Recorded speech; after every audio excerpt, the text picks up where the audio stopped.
መርሻ እባላለሁ። የአፍሪ ኢንቨስትመንት ማኔጂንግ ዳይሬክተር ነኝ። እንግዲህ አፍሪ ኢንቨስትመንት ዘንድሮ ለሁለተኛ ጊዜ ነው በቢግ 5 ኮንስትራክት ኢትዮጵያ ላይ ሲሳተፍ፣ አምናም በዚሁ ፕሮግራም ላይ ተሳትፈናል። እንግዲህ ከዚህ በፊት እኛ የሄድን በዱባይ ሀገር ነበር ኮንስትራክሽን ኤግዚቢሽኖችን የምንመለከተውና ለሀገራችን የሚጠቅም ነገር እዛ እያየን ነበር የምንመጣው። አሁን ደግሞ በሀገራችን ይሄው ኤግዚቢሽን ተዘጋጅቶ እኛም ለመሳተፍ ሌሎችንም ለመጎብኘት በመቻላችን ጥሩ አጋጣሚ ነው እንደ ሀገር ብዬ አስባለሁ። ያለውንም የኮንስትራክሽን ቴክኖሎጂ፣ የኮንስትራክሽን ልምድ ልውውጥ፣ የእቃ አቅርቦት በተሻለ መጠን ከፍ ያደርጋል ብዬ አምናለሁ። እንግዲህ እኛ እንደ አፍሪ ኢንቨስትመንት የተለያዩ ፕሮዳክቶችን ይዘን መጥተናል። የምናተኩረው ወይም ብዙ የምንሰራበት ፕሮዳክት የሳኒተሪ ሲስተም ነው። በቢልዲንጎች ላይ የሳኒተሪ ሲስተም ላይ ነው እየሰራን ያለ ነው። ይሄ እንግዲህ ከውሃ ፓምፕ አንስቶ የውሃ መስመር የሚተላለፍባቸውና የፍሳሽ መስመር ደግሞ የሚወጣባቸውን መስመሮች እየሰራ እንገኛለን። እንግዲህ ምናልባት ስታንዳችንን ለማሳየት ያህል እዚህ ጋር አጠገባችን የምናያቸው የህንፃ ስንሰራ በቢልዲንጋችን ውስጥ በተለይ አሁን እንደ መንግስትም የቤዝመንት መኪና ማቆሚያዎች የሚበረታቱ የሚገደዱን በመሆኑ ምክንያት ከምድር በታች የሚደረጉ ቁፋሮዎች ውስጥ የሚሰሩ ወይንም እንደ ፓርኪንግ መግቢያ የሚሆኑ ቤዝመንቶች ውሃ ማስወገጃ ያስፈልጋቸዋል እና እነኚህ ዲዋተሪንግ ፓምፕ ይባላሉ። ሰመርሰብል ነው ኔቸራቸው። ስለዚህ እነኚህን ይዘን ቀርበናል። ህንፃዎች ላይ ከግራውንድ ፍሎር በታች ማንኛውም አይነት ግንባታዎች በዚህ አይነት የውሃ ማስወገጃ ሲስተሞች ዲዋተር ይደረጋሉ ማለት ነው።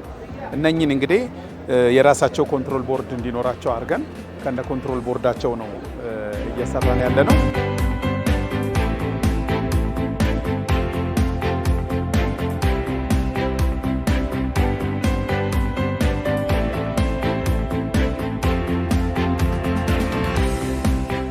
ይሄ መልቲ ስቴጅ ስቴንለስ ስቲል ፓምፕ ይባላል። ሰርፌስ ፓምፕ ነው። ከወተር ታንከር ወደ ሩፍ ቶፕ ላይ የውሃ አቅርቦትን የሚገፋ ነው። እስከ 30 ፎቅ የሚደርሱ ህንፃዎችን ይገፋል። ማክሲማም ሀይቱ ወደ 110 ሜትር ፕሬዠር ያለው ነው። ትልቅ ነው። ወደ 11.ምናምን ኪሎዋት ነው። ስለዚህ አንደኞቹ ፓምፖች እነዚህ ናቸው። እንግዲህ እነኚህን ደግሞ አፍሪ ኢንቨስትመንት የኢትዮጵያ ኮድ አለ፣ ስታንዳርድ ኮድ፣ የቢልዲንግ ኮድ አለ።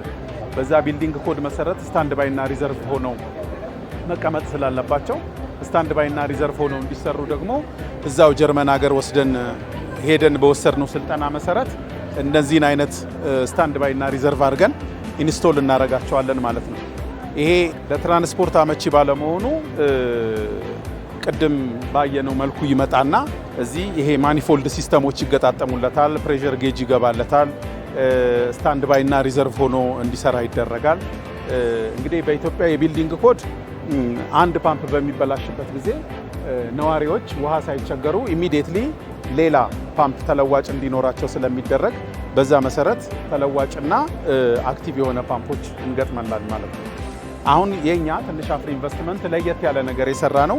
እዚህ የምትመለከቱት ኮንትሮል ቦርድ ላይ እዚህ ውስጥ ፕሮግራም ሎጂክ ኮንትሮል ገጥመንላቸዋል። እነዚህ ፕሮግራም ሎጂክ ኮንትሮሎች የሚሰሩት ምንድን ነው? ስታንድ ባይና ሪዘርቭ ሆኖ ፓምፑ አንደኛው ፓምፕ 3ም 4ም 5ም ዓመት ከሰራ በኋላ ብልሽት ቢያጋጥመው ሌላኛው ሲቀየር በጊዜ ብዛት ያኛውም ላይሰራ ይችላል። ሲሎቹ ሊጣበቁ ይችላሉ፣ ሊሰፉ ይችላሉ፣ ኢንጂን ላይ ይነሳ ይችላል፣ ሞይስቸር ሊወስድ ይችላል፣ የተለያየ ምክንያቶች ላይሰራ ይችላል። ይሄንን ለማስቀረት ኦልተርኔቲቭሊ እንዲሰሩ እናደርጋቸዋለን።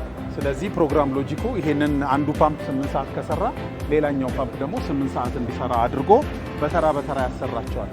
ስለዚህ አንደኛው ፓምፕ ብልሽት በሚገጥምበት ጊዜ አላርም ስለሚያደርግልን በአላርሙ መሰረት እንረዳዋለን። አንዱን ፓምፕ እስከምንቀይር ድረስ ሌላ የሚሰራ ፓምፕ ይኖረናል ማለት ነው። ነዋሪዎች ምንም የአቅርቦት ችግር ሳይቆራረጥባቸው የውሃ አቅርቦት እንዲያገኙ እናደርጋለን። እነዚህ እንግዲህ የሀገራችንን የግንባታ ሁኔታ ከግምት ውስጥ በማስገባት ሰፊ ክምችት ይዘንላቸው የመጣ ነው። ምክንያቱም አሁን እንደምታውቂው ከኮሪደር ልማት ጋር በተያያዘ ከከተማ መልሶ ማልማት ጋር በተያያዘ መንግስት ደግሞ ለነዋሪዎች በ40/60 በ20/80 በመሳሰሉት ሞዳሊቲዎች ግንባታ በሚያደርግበት ጊዜ የኤሌክትሮሜካኒካል አቅርቦት ችግር እንዳይፈጠር ለመንግስት ተፈላጊ የሆኑትን ፋስት ሙቪንግ የሆኑትን አይተሞች በክምችት ይዘን እንገኛለን። ይሄ አሁን ለምሳሌ በእኛ ሀገር ቆየ ፈጬ እየተባሉ የሚጠሩት አካባቢ G+7 ናቸው። በጣም ብዙ ቢልዲንጎች ናቸው። ኒርሊ ወደ 1000 አካባቢ የሚሆኑ ቢልዲንጎች ናቸው። ለነሱ ማች የሚያደርግ በቂ ክምችት ይዘንለት የመጣ ነው እና አብዛኛው የልማት ላይ ያለና አብዛኛው በዚህ በኮሪደር ልማት ላይ ወደዛ የተዛወሩ ግለሰቦች ችግር እንዳይኖራቸው እነኝን በክምችት ይዘናል። ይሄንንም ለመንግስት አሳውቀን ከመንግስት ጋር እየሰራንበት ያለበት ሁኔታ አለ ማለት ነው። ስለዚህ በአጠቃላይ የኮሪደር ልማቱንም የግንባታ ስራውንም የሚያግዙ ጥሩ የኤሌክትሮሜካኒካል ሰፖርቶች ናቸው። ስለዚህ እነኝን እያቀረብን ማቅረብ ብቻ ሳይሆን ደግሞ ኢንስቶል አድርገን ቴስት አድርገን ነው የምናስረክበው። ኢንስታሌሽኑንም ቴስቲንጉንም እኛው እንሰራለን ማለት ነው። ይህንን እንግዲህ እስካሁን ድረስ ወደ 160 ቢልዲንጎች ለቤቶች ልማት ገጥመናል። ምንም አይነት እንከን የሌላቸው በጣም ፐርፎርማንሳቸው ጥሩ የተባሉ ፓምፖች ናቸው። ስለዚህ እነዚህን እንሰራለን። ተማሪዎች ወይም ኢንጂነሪንግ ስኩል ኢንተረስት ያላቸው ሰዎች የፓምፕ የውስጥ ክፍሉ ምን ይመስላል፣ እንዴት ነው የሚሰራው፣ ምናልባት እዚህ እቃ አሳይቶ ከመሸጥም ባለፈ የቴክኖሎጂ ሽግግር መኖር እንዲችል ተማሪዎች ኢንተረስታቸውን ሜካኒካሊ እንዴት እንደሆነ እንዲያዩት ወደፊት ሀገራችን ውስጥ እነኚህን ነገሮች ብናመርት ስቲል ሙሉ ምርቱን እንኳን ለማምረት ብዙ የዲዛይን ስራዎች የሚጠብቁን ቢሆንም ግን በሀገራችን ሄድና ዲስቻርጁን ለመወሰን ውስጥ የምንገባቸውን አክሰሰሪዎች በማቀያየር የምንፈልገውን ሄድና ዲስቻርጅ ማግኘት እንድንችል የሚያደርግ አሴምብሊ ፕላንት መስራት የሚያስችለን ሁኔታ አለ። እሱንም በቅርብ ጊዜ የሼድና የዚህ የስራ ቦታዎች በሚመቻቹበት ጊዜ ያንን በማድረግ እንግዲህ ምናልባት ኔክስት ይር የተሻለ አቅም ኢንዲጂነስ የሆነ አቅም ይዘን እንመጣለን ማለት ነው። ሜጀር ፓርቶች ብናመጣም እነኛን ደግሞ ለምንፈልገው ጥቅም ወይም ፍሌክሲቢሊቲያችንን ከፍ ለማድረግ ቢያንስ ፍሌክሲቢሊቲያችንን ከፍ ለማድረግ እንሄዳለን። እነኚህ ደግሞ እስከ 13 እስከ 15 ፎቅ የሚገፉ ፓምፖች ናቸው። እነዚህም በእኛው የማኒፎልድ ስራዎች ተሰርተውና የኮንትሮል ቦርድ ስራ ተገጥሞላቸዋል። እዛ ጋር እንደምታዩ የኮንትሮል ቦርድ ስራዎች ተገጥመዋል። እነሱም ፕሮግራም ሎጂክ የተገጠመላቸውና አፈራርቀው ማሰራት የሚችሉ ናቸው። በአጠቃላይ ከውሃ ጋር የተያዙት እነኚህ ናቸው።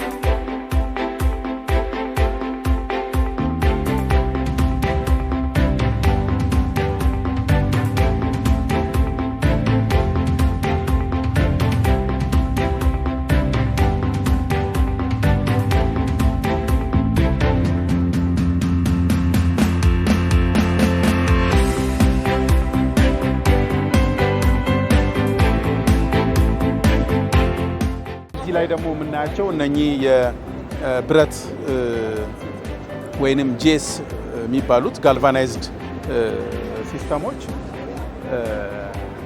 እነኚህ ለእሳት አደጋ የሚሆኑ ናቸው። ቢልዲንግ በምንሰራበት ጊዜ ሁል ጊዜ በኢትዮጵያ የቢልዲንግ ኮድ መሰረት የእሳት አደጋና የሴፍቲ ኤግዚት አስገዳጅ በመሆኑ እሳት አደጋ ሲቀመጥ የእሳት ማጥፊያ ሆዞችና የእሳት ማጥፊያ ኬብል ያለው ነገር ይገጠማል።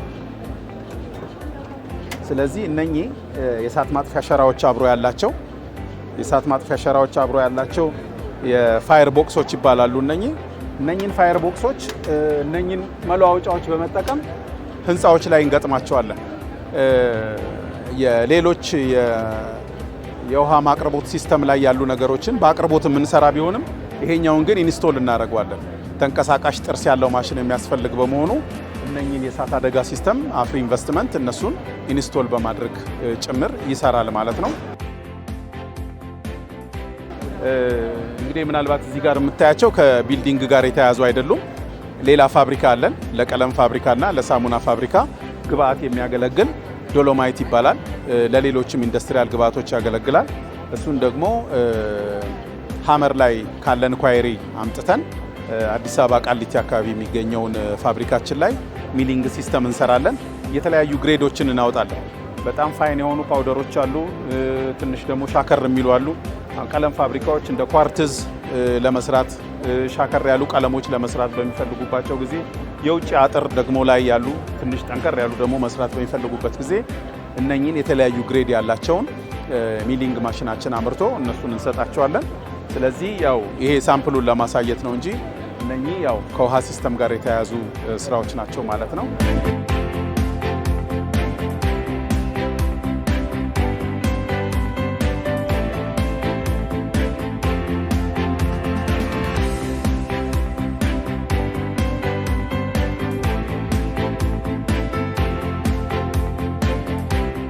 ሌላኛው እንግዲህ ከውሃ ሲስተም ጋር የሚያያዘው የውሃ አቅርቦት ስራ ነው። የውሃ አቅርቦት ስራ በአብዛኛው በፒፒአር ፓይፖች እና በፒፒአር ፊቲንጎች የሚሰራ ነው። እነኚህ የተለያዩ ሳምፕሎች ናቸው እዚህ ጋር አምጥተን ያስቀመጥናቸው። ያው ትልልቅ ፓይፖችን ማምጣት ስለማይቻል ነው፣ ለያው ዲስፕሌይ ቦታ ስለሆነ ነው። እነኚህን ፊቲንጎች ከተለያዩ ሀገሮች እናስመጣለን። እነሱን ደግሞ እዚህ አቅርቦት ስራ እንሰራለን ማለት ነው። በአጠቃላይ እነኚህ የውሃ አቅርቦት መስመሩን የሚያግዙ ናቸው። ሌላኛው እነዚህ ኤችዲፒ ፊቲንጎች ይባላሉ። ኤችዲፒ ፊቲንጎች የሚያገለግሉት የረጅም የሆነ የውሃ መስመር በሚያልፍባቸው ቦታዎች ናቸው። በተለይ ከማኒሲፓሊቲ መስመር ወደ ቢልዲንጎች በሚገቡበት ጊዜ ረጅም የውሃ መስመሮች ሲያልፉ በእነዚህ ፊቲንጎች እና በኤችዲፒ ፓይፖች በእነዚህ ፓይፖች የሚሰሩ ናቸው። ስለዚህ እነዚህንም ህንፃ ለሚሰሩ ሰዎች ለመንግስት ፕሮጀክቶች እናቀርብ ቆይተናል። ኤችዲፒ ሴክተር ነው ይሄኛው። እንግዲህ ይሄ እንደምታየው የሶላር ፓናል ነው። እነኚህ ሶላር ፓናሎች ከዚህ በፊት አስመጥተናቸው ለሳምፕል የቀሩ ናቸው። እነኚህ አሁን ሶላር ፓናሎች ላይ አፍ ኢንቨስትመንት ለሚቀጥለው ዓመት በከፍተኛ ሁኔታ መስራት ይፈልጋል። ጥናት አስጠንተናል። አቅራቢ ድርጅታችን ኬኤስቢ ፓምፕ ይባላል። ኬኤስቢ ፓምፕ ለኢትዮጵያ መልክዓ ምድር የሚመቹ ፓምፖችንና ለኢትዮጵያ መልክዓ ምድር ወይንም በኢትዮጵያ ኮመንሊ ወተር ቴብሉ የት ጋር እንደሆነ አስጠንተን ልከን ለኛ የሚሆኑ ፓምፖች ዲዛይን ተደርጎልናል። ሄደንም አይተናቸዋል። ኦፕሬሽን ሲስተማቸውን አውቀናል። ስለዚህ አሁን ኔክስት ደግሞ ለነሱ የሚሆኑ በተለይ ለወረዳዎች፣ ለገበሬዎች፣ ሰፋ ላለ ፋርም ላላቸው ሰዎች እነዚህን ከቁፋሯቸው ጀምሮ ኢንስታሌሽናቸውን ጨምሮ የውሃ አቅርቦት ላይ እንሰራለን። ትልቁ ነገር ምንድነው? ኢትዮጵያ ውስጥ ያው የቀድሞ የቱሪዝም ስማችን 30 መንስ ኦፍ ሰንሻይን ይላል። በ13ቱም ወር የብርሃን ጸጋ እናገኛለን እና ያንን ብርሃን በመጠቀም ውሃ ፓምፕ አድርገው እንዲያወጡ ነው። ስለዚህ ይሄንን ነገር ያሰብንበት ምክንያት ምንድነው? የዛሬ 3 ዓመት ታስታውሱ ከሆነ በቦረና ላይ ከፍተኛ ድርቅ ነበረ። ብዙ የኢትዮጵያ ኢንዲጂኒየስ የሆኑ የአኒማል ዝርያዎችን ያጣንበት ጊዜ ነበር። እንደደረሰው ጥፋት ነገርየው ባይወራም ግን ትልቅ ጥፋት ነው ለኢትዮጵያውያን። ገበሬ እንስሳዎቹን በሙሉ አጣ ማለት የከተሜ ሰው ሁሉ ነገሩን መኪናውን፣ ቤቱን አጥቶ እንደተፈናቀለ ማለት ነው እና እነኚህን ነገር ያሰብናቸው ምንድነው? ውሃ ድርቅ ቢኖር አካባቢው በድርቅ ቢጎዳ ውሃ በማግኘት እንስሶቻቸውን ይዘው ከስደት እንዲዳረጉ፣ የጎሳ የኮንፍሊክት ግጭት እንዳይኖር፣ ሪሶርስ ሽሚያ ላይ ጠብ እንዳይኖር በጣም ትልቅ አስተዋጽኦ ያለው ነገር ነው ሶላር ፓናልን እና ሰመርሰብል ውሃዎችን መቅጠም እና እሱን አጥንተን ለሚቀጥለው ዓመት አሁን ይዘናቸው እንቀርባለን። እንግዲህ ጋድ ዊሊንግ ኔክስት ኤግዚቢሽን ላይ ስንመጣ የእነሱንም ፕሮዳክቶች እንመለከታለን። ግን እኛ አሄድ ኦፍ ታይም እነሱን ሰርተን ሳምፕል ሰርተን ለማቅረብ እንሞክራለን። የቁፋሮ ሲስተሙንም አሁን ትላልቅ ከሆኑ ሄቪ ማሽኖች ይልቅ አነስተኛና ተንቀሳቃሽ በሆኑ ሄቪ ማሽኖች መቆፈር የሚቻልበትን ሁኔታ አስበን ተነጋግረን ጨርሰናል። ስለዚህ ያው አቅርቦቱን ማምጣትና ሽያጩን ማካሄድ ይሆናል ማለት ነው። በእርግጥ እንደዚህ አይነት ነገሮች ለገበሬው በምናቀርብበት ጊዜ ከገበሬው አቅም ጋር የሚከብዱ ነገሮች አሉ። ስለዚህ ገበሬዎች ተሰባስበው በማይክሮ ፋይናንስ ባንኮች ሰፖርት ኖሯቸው አምርተው ከሚሸጡበት ጊዜ እየከፈሉ እንዲሄዱ ማይክሮ ፋይናንሶች ያንን ሰፖርት እንዲያደርጉ ነው እያሰብን ያለ ነው። ሌላው ያው እንደምታውቁት ግንቦት ላይ እንግዲህ እንደ ወይዘሮ ሁኔታ የተለያየ ቢሆንም የሀገራችን አካባቢ በአብዛኛው ግን ግንቦት ላይ መሬት ይታረሳል፣ ይለሰልሳል፣ ሰኔና ሐምሌ ይዘራል፣ መስከረም ጥቅምት ያሸትና ደግሞ ህዳር ላይ ታጭዶ ከዛ በኋላ ከህዳር እስከ ግንቦት ያለው ጊዜ ገበሬው የሰራውን የሚያባክንበት ጊዜ ነው እንጂ ስራ የሚሰራበት ጊዜ አይደለም።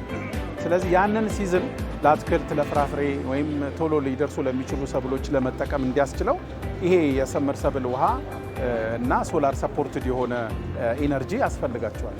ስለዚህ እነኝን ፓምፖች አጥንተን አንድ ጊዜ ኤክስፔንስ ቢሆንም በሶላር እንዲያገኙ ለማድረግ እና ገበሬው ለእንስሳቱም ለራሱም እንደዚሁም ደግሞ ከነሱ የተረፈውን ደግሞ ሜዳ ላይ ቢደፋም ለግጦሽ፣ ምክንያቱም ኢነርጂ ፍሪ ስለሆነ ውሃው ሜዳ ላይ ቢደፋ የግጦሽ መሬት ያሳድጋል እና ለዛ እንዲሆን ብለን እየሰራን ያለ ነው። ከተለያዩ ማይክሮ ፋይናንሶች ጋር ውይይትና ንግግር ጀምረናል። ብዙ ኢንተረስት ያሳዩ ማይክሮ ፋይናንስ ድርጅቶች አሉ። ከነሱ ጋር ተነጋግረን እንግዲህ ገበሬውም የክሬዲት ሞዳሊቲ ኖሮት እነኚህን አክሰሶች እንዲያገኝ እየሰራን እንገኛለን።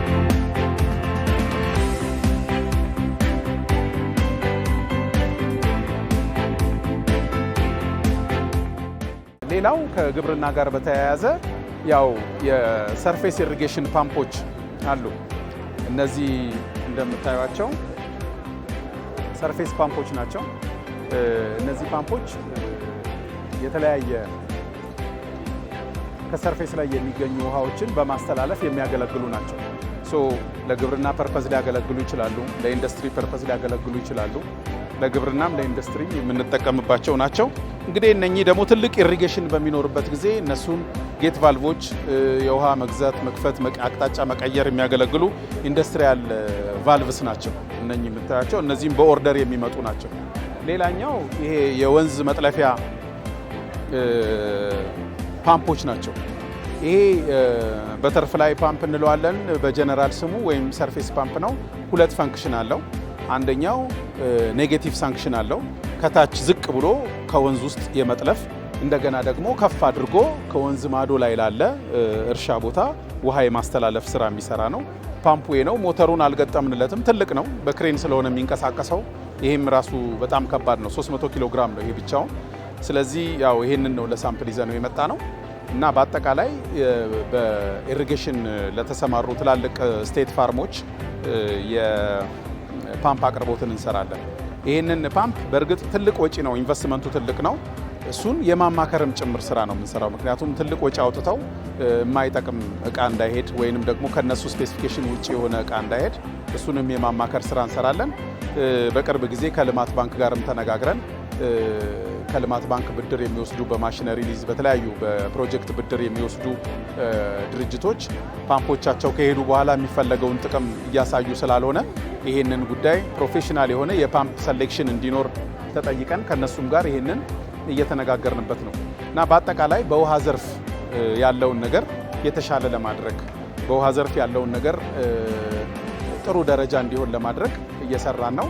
ከሞላ ጎደል እንግዲህ ከቢልዲንግ ባሻገር በግብርናና በውሃ አቅርቦት በአውሳም ላይ የመጠጥ ውሃ አቅርቦት ላይም እየተሳተፍን እንገኛለን። የራሳችንን ማሽን ይዘን በአጠቃላይ ይህንን ይመስላል እየሰራን ያለነው ነገር። አፍሪ ኢንቨስትመንት በውሃ ሲስተሞች ላይ፣ በቢልዲንግ ላይ፣ በኢሪጌሽን ላይ እንዲሁም ደግሞ በጥልቅ የውሃ ጉድጓድ ፓምፕ አቅርቦት ላይ ይሰራል።